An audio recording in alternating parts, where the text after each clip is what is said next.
Hindu succession act 1956 पर supreme court का एक बहुत ही लीडिंग जजमेंट आया है। केस का नाम है महिंदर और अन्य बनाम पूर्ण सिंह। अब इस केस की स्टोरी क्या है, ध्यान से सुनेगा, आखिर तक बने रहिएगा हमारे साथ। क्यों? क्योंकि यह केस जो है अपकमिंग जो आपके एग्जाम्स हैं उनके लिए तो महत्वपूर्ण है ही है, साथ ही अगर आप एक लॉ स्टूडेंट एक एडवोकेट हैं तो भी आपके लिए बहुत ही लीडिंग होने वाला है, खासकर एडवोकेट्स के लिए और लॉ स्टूडेंट्स के लिए जानकारी के लिए, सामान्य व्यक्ति की जानकारी के लिए भी बहुत महत्वपूर्ण होने वाला है। देखिए इसमें कहानी क्या है, केस की कहानी कुछ इस प्रकार है। 2011 का साल है, पिता की डेथ हो गई। अब उसकी जो संपत्ति है, उसके जो बच्चे थे, बेटा और बेटी, सब में हिंदू सक्सेशन एक्ट की जो शेड्यूल में क्लास फर्स्ट के ईयर्स है उनको बराबर बराबर बांटी गई। यहाँ तक चीजें ठीक है, लेकिन विवाद कहाँ हुआ?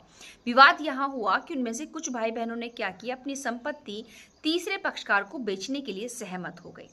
अब यहाँ पर एक मोड़ आएगा इस केस के अंदर, क्या कि मुस्लिम लॉ में हम लोगों ने हकसुफा पढ़ा होगा आप लोगों ने, कि जो प्रॉपर्टी है, अगर उस प्रॉपर्टी को, जो परिवार की संपत्ति अगर उसको बेचा जा रहा है तो संपत्ति सबसे पहले जो आपके रिलेटिव्स हैं उन तक ही जाएगी।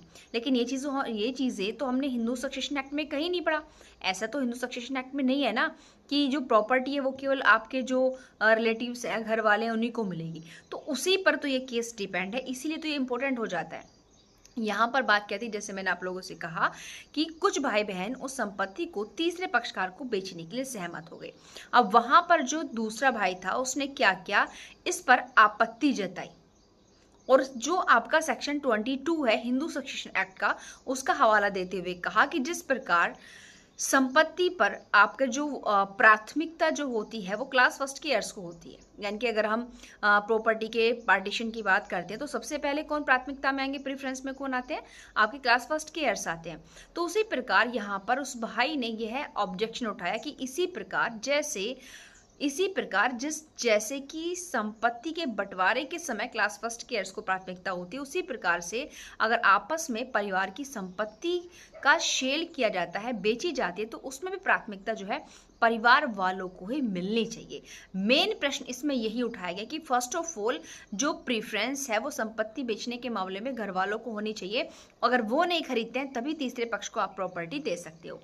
अब इसमें जो खरीदार थे, जिनको प्रॉपर्टी बेचने की पहले एग्रीमेंट हो चुका था, उन लोगों मतलब सहमत हो चुके थे, उन्होंने इसमें क्या की, उन्होंने भी इसको चुनौती दी कि भाई जो हिंदू सक्सेशन एक्ट है वो जो आपकी कृषि भूमि है उसको बेचने पर प्रतिबंध लगाने का ऐसा कोई प्रावधान नहीं करता। जैसे मैंने कहा कि हिंदू सक्सेशन एक्ट में तो ऐसा कोई प्रोविजन नहीं कि प्रॉपर्टी जो है वो आपके जो परिवार वाले हैं, फैमिली वाले हैं, उनको ही मिलेगी।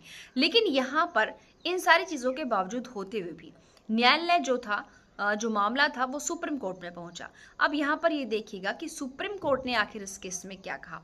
तो सुप्रीम कोर्ट ने देखिए फर्स्ट ऑफ ऑल तो ये कहा कि जो आपका हिंदू सक्सेशन एक्ट है वो केवल प्रॉपर्टी के बंटवारे की बात करता है। वो भी कब करता है कि जब व्यक्ति जो है निर्वसित ही मर जाता है, ठीक है, उस समय की बात करता है। लेकिन यहाँ पर एक चीज तो यह नेग्लेक्ट कर दी कि भाई जो दूर के रिश्तेदार हैं, भाई आप मतलब पूरी रिलेटिव्स को आप शामिल कर लो कि दूर दूर तक के जब तक रिश्तेदार सहमत नहीं हो जाते संपत्ति खरीदने के लिए, मतलब वो मना नहीं करते, तब तक आप संपत्ति बाहर नहीं खरीदोगे, ऐसा नहीं है। बट यहाँ पर सुप्रीम कोर्ट ने इस मामले में यह माना महेंद्र सिंह के में कि बिल्कुल अगर भाई बहनों के आपस में कोई प्रॉपर्टी, यानी कि क्लास फर्स्ट के एयर्स की जो प्रॉपर्टी है उसमें उस संपत्ति को, चाहे कृषि योग्य भूमि ही क्यों ना हो, उसको खरीदने के लिए सबसे पहले जो प्राथमिकता है वो क्लास फर्स्ट के एयर्स को मिलनी चाहिए। यानी कि यहाँ पर उस भाई जिसने चैलेंज किया था उस प्रॉपर्टी बेचने के एग्रीमेंट को, उसकी बात को यहाँ पर सुप्रीम कोर्ट ने सही माना। बट यहाँ पर सुप्रीम कोर्ट ने जिस तरीके से मुस्लिमों में हक सुफा होता है ना, सारे रिलेटिव्स को शामिल कर लिया, उनको नेग्लेक्ट करके केवल क्लास फर्स्ट के एयर्स को शामिल किया कि अगर मानो क्लास फर्स्ट के एयर्स को आपस में संपत्ति का बंटवारा हुआ है और उनमें से कोई एक क्लास फर्स्ट का जो उत्तराधिकारी है वो अपनी संपत्ति को अगर बेचना चाह रहा है तो सबसे पहले वो उस संपत्ति को खरीदने की प्राथमिकता क्लास फर्स्ट के उत्तराधिकारियों को ही देगा। अगर वो संपत्ति नहीं खरीदते हैं तभी वो संपत्ति तीसरे पक्षकार को बेचेगा। तो यहाँ पर ये चीजें जो है सुप्रीम कोर्ट के द्वारा इंक्लूड की गई हैं और ये अधिकार फिर से, जैसे मैं एक बार रिपीट कर रही हूँ, क्लास फर्स्ट के एयर्स को ही मिला है और किसी बाहरी रिलेटिव्स को नहीं, चाहे आपकी रिश्तेदारी कितनी ही लंबी क्यों ना हो।